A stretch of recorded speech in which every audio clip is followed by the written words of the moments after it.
പേവിഷബാധയ്ക്കെതിരെ Varantharappally CJM Assumption higher secondary സ്കൂളിൽ special assembly നടത്തി.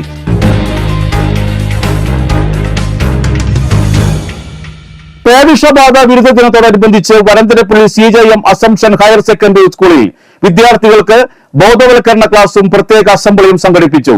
പഞ്ചായത്ത് അംഗം ജോൺ തുലാപ്പറമ്പിൽ ഉദ്ഘാടനം ചെയ്തു. ഹെൽത്ത് ഇൻസ്പെക്ടർ രാജേഷ് ബോധവൽക്കരണ ക്ലാസ് നയിച്ചു. സ്കൂൾ പ്രധാന അധ്യാപകൻ Jovel V Joseph, PTA president PC Jose, MPTA president Jincy Biju, അധ്യാപകരായ ജമ്മ വർഗീസ്, TJ അലീന, ജിബിൻ ജോൺ നീലങ്കാവിൽ എന്നിവർ പ്രസംഗിച്ചു.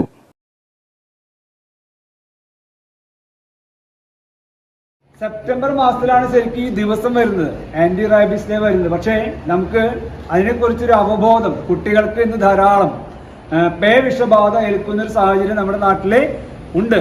അതുകൊണ്ട് അതിനെക്കുറിച്ച് വ്യക്തമായൊരു ധാരണ, പേപ്പട്ടി കടിച്ചാൽ എന്ത് ചെയ്യണം, അല്ലെങ്കിൽ ഇത്തരം കാര്യങ്ങളിൽ നമ്മൾ എന്താണ് ആദ്യം ചെയ്യേണ്ടത്. ഇന്ന് ആന്റി റാബീസ് ഡേ ശരിക്കും നമ്മൾ ആഘോഷിക്കുന്നത് സെപ്റ്റംബർ 27-നാണ്. അതിനു മുന്നോടിയായി ഒരു ബോധവൽക്കരണം നടത്താനാണ് ഇന്ന് നമ്മൾ ഇവിടെ കൂടിയിരിക്കുന്നത്.